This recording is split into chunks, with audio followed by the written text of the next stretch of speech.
Oi pessoal, tudo bem? Meu nome é Matheus, eu sou cantor e professor de canto.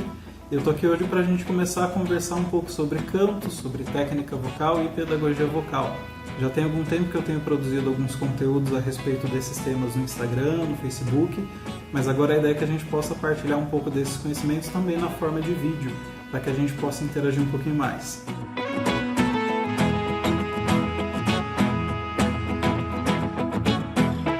Então, nesse primeiro vídeo que eu tenho produzido aqui para vocês, a gente vai falar sobre ideias e pontos centrais que a gente precisa ter em mente quando a gente vai começar a cantar ou quando a gente vai começar a dar aula de canto. Então, a primeira coisa que a gente precisa ter em mente quando a gente vai começar a estudar canto ou quando a gente vai começar a dar aula de canto é que todo canto é orientado por uma estética.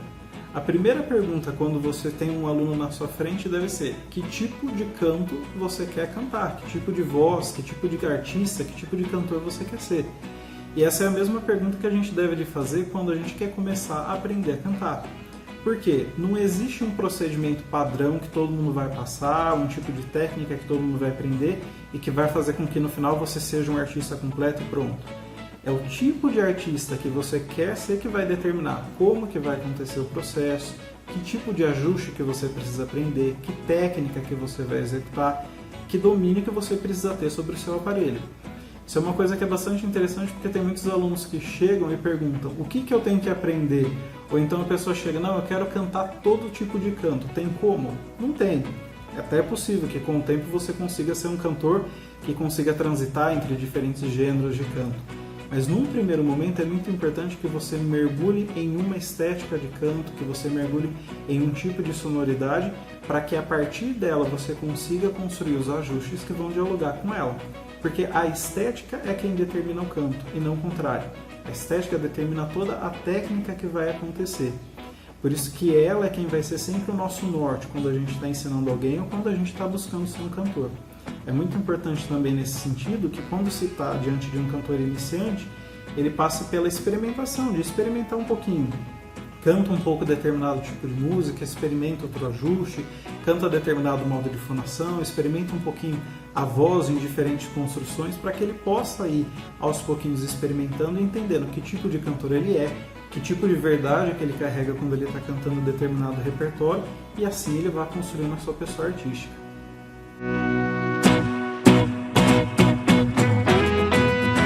A segunda coisa que a gente precisa ter em mente é que a sua voz e a voz de cada pessoa no mundo é única, não tem ninguém que tenha a voz igual. Existem, lógico, pessoas que têm a voz semelhante, que têm a voz parecida, mas igual mesmo não existe. Eu, por exemplo, tenho um irmão gêmeo, a nossa voz é parecida, mas ela não é igual. Isso se dá em primeiro lugar porque o corpo de cada pessoa é diferente. O jeito da sua prega vocal, o tamanho do seu trato vocal, a forma com que são dispostos os seus articuladores só existe em você desse jeito, nenhuma outra pessoa é igual. Além disso, a sua característica, o seu temperamento, sua personalidade, o seu jeito de lidar com as coisas, a sua cultura, o jeito que você vive, os seus familiares, as pessoas todas que permeiam o seu redor ali, fazem com que o seu jeito de falar, o seu timbre, a forma com que você constrói sua voz seja única. É só a gente pensar, por exemplo, uma pessoa do Sudeste, uma pessoa do Nordeste, uma pessoa do Sul. A forma com que essas pessoas falam, a gente consegue pensar um pouco do sotaque, do timbre ali, do regionalismo. Tudo isso faz com que a nossa voz seja moldada. Quando a gente vai pensar no canto, é importante que a gente leve em consideração essa voz que vem da pessoa. Porque é a partir dessa voz, daquilo que é único na pessoa, que vai se construir toda a personalidade artística dela. A técnica, a interpretação, tudo isso vem em função dessa voz que é única. Muitas vezes a gente ouve, né, cantor falar: mas uma pessoa que quer começar a aprender a cantar, minha voz é feia, será que eu posso cantar? Todo mundo pode começar a cantar, todo mundo pode aprender. É lógico que tem o tempo de cada pessoa, a facilidade de cada um. Mas a voz da pessoa em si não é uma questão que vai limitar ou não ela cantar, a não ser que a pessoa tenha de fato uma disfonia ou algum problema que a impeça disso. Mas é a unidade da pessoa, a voz dela que é única, que justamente é o que vai fazer com que ela tenha o seu diferencial, aquilo que é único na sua voz. Nesse sentido, a gente tem que tomar muito cuidado, principalmente quando a gente vai dar aula de canto, porque é muito fácil a gente querer adaptar a pessoa em algum estereótipo, em algum padrão, algum comportamento daquilo que a gente tem já idealizado do que seria uma voz bela ou do que seria uma voz que a gente espera que a pessoa desenvolva. É muito importante levar em consideração o que é a pessoa, aquilo que eu já falava anteriormente, né? A estética é quem vai conduzir todo tipo de canto. E nesse sentido, a gente tem que tomar cuidado porque muitas vezes a gente ouve e a gente tem um pouco já na mente os estereótipos do que é um bom cantor ou do que é uma bela voz, né? Às vezes a gente vê na grande mídia, por exemplo, que um bom cantor é aquele que tem uma super projeção, ou que ele tem uma extensão enorme, ou que ele consegue ficar cantando agudíssimos o tempo inteiro. Isso daí é uma coisa que de fato é bacana, mas não é a única coisa que existe dentro do canto. Existem muitas outras possibilidades de exploração de timbres, de uso de rítmicas diferentes, de variar os modos de fonação, tantas coisas possíveis de explorar que fazem com que o canto seja muito empobrecido se a gente traz só essa referência do que é uma bela voz e só essa referência do que é um bom canto. Então é muito importante que a gente tenha sempre em mente que é a voz da pessoa única quem vai conduzir todo o processo e que ela aprenda a valorizar essa voz que ela traz. Nesse sentido também é muito importante que a gente tome cuidado com as referências que a gente traz, porque uma coisa muito importante é a pessoa ter essas referências, mergulhar no processo, ouvir todas essas referências, né? Mas que ela tome cuidado para que ela não imite, que ela não seja uma cópia daquele cantor que ela admira. Porque nunca a gente vai conseguir ser exatamente o que a outra pessoa foi, porque a nossa voz é única, não é? Além disso, é uma coisa que é um pouco desagradável, quando a gente vai ouvir uma pessoa e parece que ela é uma cópia de fulano, né? Então é importante que a gente sempre tenha essa questão da voz única da pessoa e que a gente valorize esse aspecto.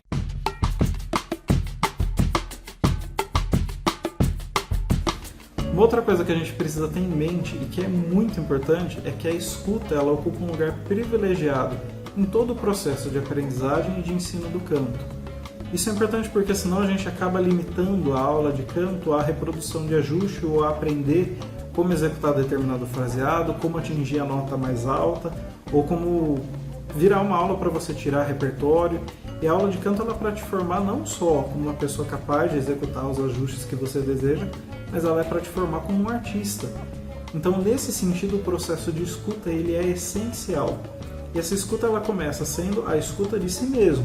É importante que você conheça a sua voz, conheça seu timbre, saiba quando você está cantando que sua voz está legal, quando ela não está, que dia que você está precisando caprichar mais um aquecimento, que dia que sua voz apresentou alguma característica estranha, para que você vá começando a ter um entendimento de como é teu corpo, de como que você reage diante das situações. Isso é muito importante porque muito do que a gente vai pensar na aula de canto tem que ser conduzido a partir do feedback que o aluno dá. Então, se ele não tem uma sensação clara, uma percepção clara da própria voz ou do próprio corpo, isso dificulta ou pelo menos demora um pouco mais a atingir alguns objetivos, porque a pessoa precisa ir desenvolvendo uma percepção de que a sonoridade que ele vai executar está relacionada a algum tipo de procedimento que ele fez.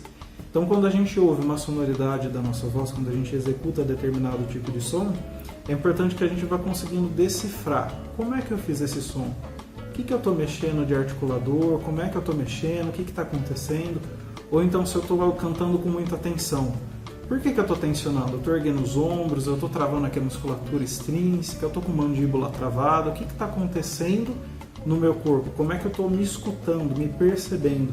E isso daí vai clareando um pouco a nossa percepção para que a gente consiga executar melhor o nosso canto. Num segundo lugar, é muito importante que a gente tenha a capacidade da escuta das outras vozes. Isso se dá em primeiro lugar para que a gente possa ter um canto que seja situado, que a gente faça um tipo de canto que ele tenha relação com o canto, com o estilo de canto que a gente está executando. Então, por exemplo, uma pessoa que se propõe a cantar música popular brasileira, é importante que ela tenha em mente que a música popular ela não começou com ela, tem todo um histórico. Existem vozes que já aconteceram, pessoas que tiveram a sua interpretação marcada em toda a história da música popular, e isso se deu por algum motivo. Então é importante que a pessoa conheça essas vozes, saiba identificar por que elas se mostraram importantes em toda a história da música, entender o que ela fez no timbre, o que ela trouxe de assinatura vocal, o que ela trouxe de interpretação, qual que é a relevância daquela voz para que a pessoa consiga fazer um canto que seja situado de todo esse processo que foi feito da música popular. A mesma coisa uma pessoa que vai cantar rock, uma pessoa que vai cantar canto erudito, a gente nunca canta de forma descontextualizada. É muito importante que a gente conheça então todo esse feedback, todo esse histórico, para que a gente consiga evoluir como cantores.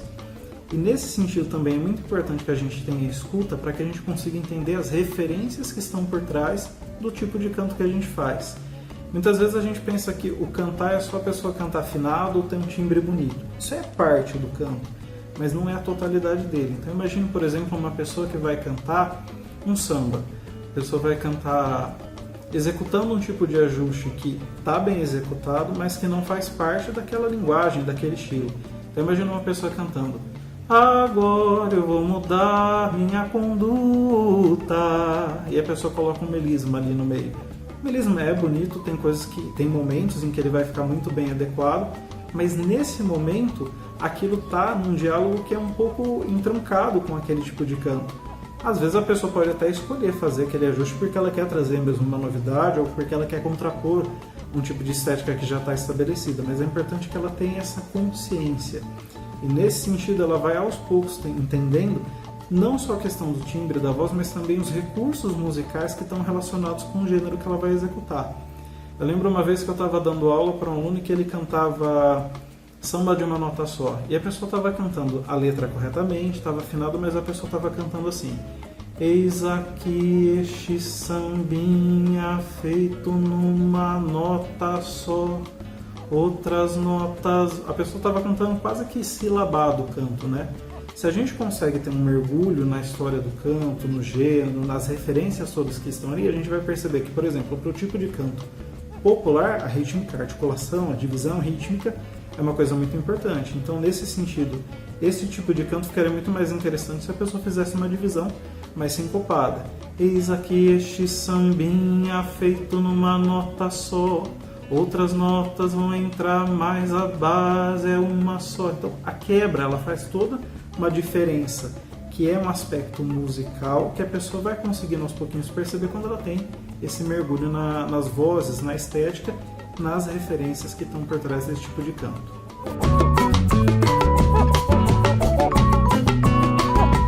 O quarto aspecto que eu trago é um dos aspectos mais problemáticos em todo o canto, que é a questão da terminologia.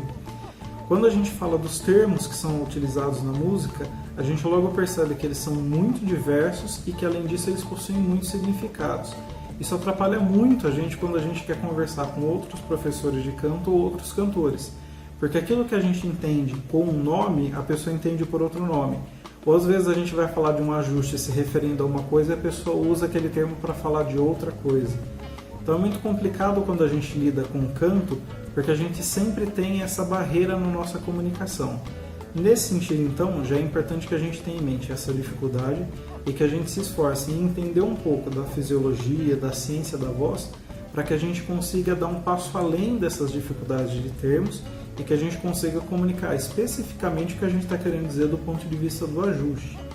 E é importante também que os cantores tenham em mente isso quando eles vão transitar entre um professor e outro, para que eles consigam decifrar o que esse professor está querendo dizer quando ele traz um termo na sua aula. Então, por exemplo, no meu caso, eu estou realizando uma pesquisa em que eu investigo o ensino de canto de vários professores de algumas instituições de ensino técnico aqui no estado de São Paulo.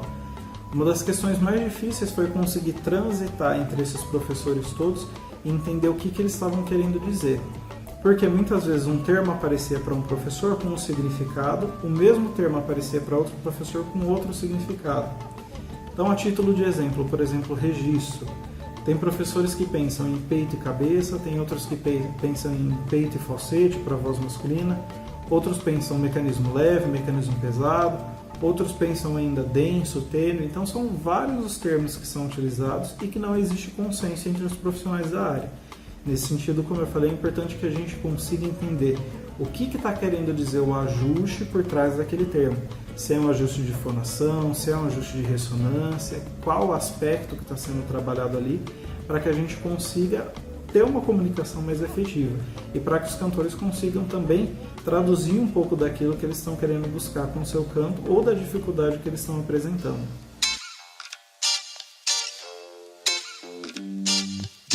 Uma outra coisa que é importante da gente ter em mente é que não existem soluções mágicas. Aqui na minha região ficou muito famoso, muito recorrente aquele jargão, né? Aprenda música em uma aula, ou saia tocando logo na primeira aula. Isso é uma coisa que acabou ficando bastante recorrente, mas é uma falácia, porque a pessoa é capaz sim de aprender alguma coisa, de já ter um desenvolvimento na primeira aula, é óbvio, mas isso não significa que a pessoa já está dominando música. Assim como qualquer tipo de atividade, a música ela também demanda um tempo que a pessoa vai precisar se debruçar sobre aquilo. Não tem como a pessoa aprender canto ou como a pessoa aprender qualquer instrumento que seja, sem que ela tenha um esforço, uma dedicação naquilo. Não significa que a pessoa vai ter que fazer disso uma coisa custosa ou deprimente. Tem como aprender de uma forma bastante prazerosa. Principalmente o canto, quando a gente lida de uma forma coletiva, é bastante gostoso cantar junto até com as pessoas, se desenvolver. E existem várias metodologias que fazem o ensino acontecer de uma forma bastante gostosa. Mas é importante que a gente tenha em mente que toda aprendizagem envolve uma dedicação, envolve um esforço ali. É muito comum também que a gente veja alguns tipos de comunicações a respeito do canto, falando a respeito de coisas que seriam o segredo de determinado cantor para conseguir cantar daquele jeito, ou que seria a chave para a gente conseguir interpretar o ajuste X ou Y de tal cantor. E acontece que não existem segredos ou não existem mágicas quando a gente está falando de aprendizagem de canto. O que existe é, de fato, uma dedicação da pessoa. Ela vai precisar entender o próprio corpo, entender a própria voz, entender os ajustes e, aos pouquinhos, ir executando e treinando para que ela consiga executar isso de uma forma fluente. Não tem como executar, não tem como você conseguir a fluência, por exemplo, num outro idioma, se você não vivenciar esse idioma, se você não se debruçar sobre a linguagem, você, se possível, visitar aquele país e começar a entender um pouco mais de como que as pessoas que falam ele utilizam esse idioma. Mesma coisa a música. Não tem como você conseguir se dar bem, você ser uma pessoa que vai se exercitar bem na música se você não vivenciar de uma forma mais constante esse tipo de prática.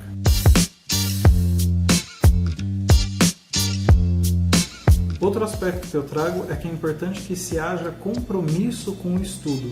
Qualquer atividade que nós vamos tentar fazer, ou que a gente vai tentar se desenvolver, é importante que ela tenha dedicação. Qualquer tipo de coisa que se deseja aprender vai precisar que você dedique algumas horas naquilo. A mesma coisa acontece com a música. No caso do canto, é importante que a gente tenha em mente que a gente está trabalhando com o corpo.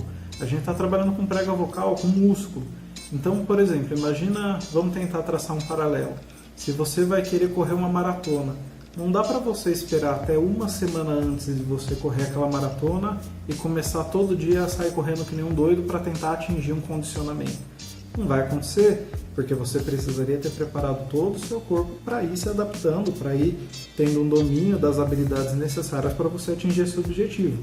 A mesma coisa acontece no canto. Às vezes tem cantores que chegam e que vão se apresentar na semana seguinte, ou sei lá, daí a tantos dias e que querem resolver alguma demanda vocal, alguma demanda musical.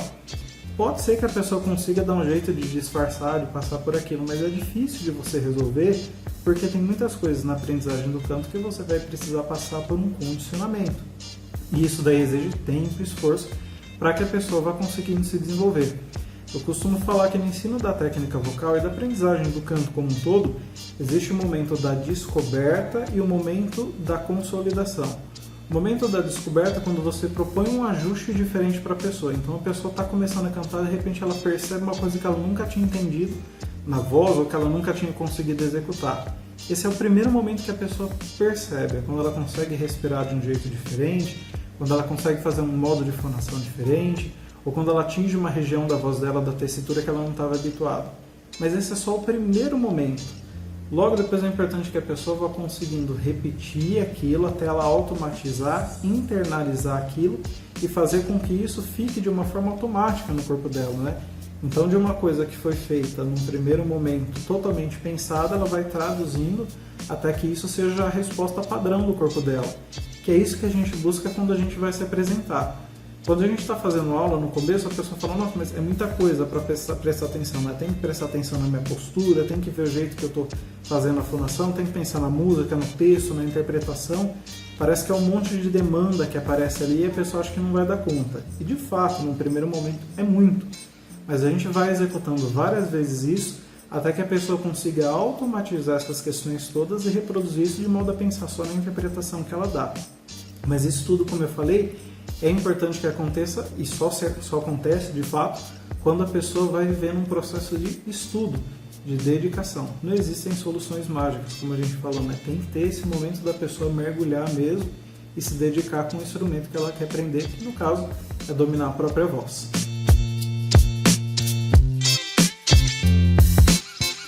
O último aspecto que eu trago é a importância de que o cantor aprenda música e aprenda sobre arte de modo geral. Como eu já falei anteriormente, todo mundo pode cantar? Sim, mas isso não significa que a pessoa não precise passar por um processo de aprendizagem. Muitas vezes esse processo de aprendizagem ele não se dá de um modo sistematizado e formal.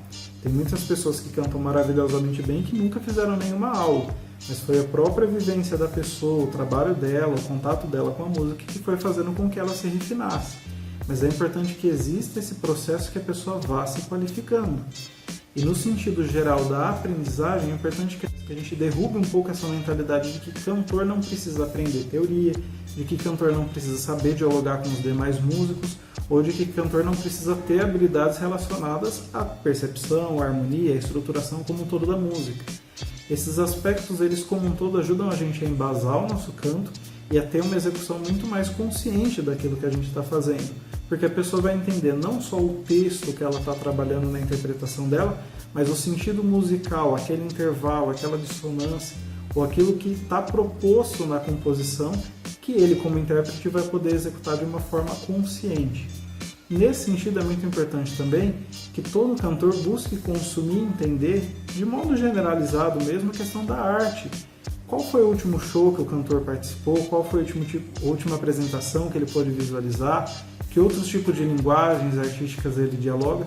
Para que ele consiga, através desse consumo e dessa valorização da arte, trazer referências, inspirações, para que ele possa, assim, ir conseguindo ter um domínio maior e uma criatividade maior na sua própria arte.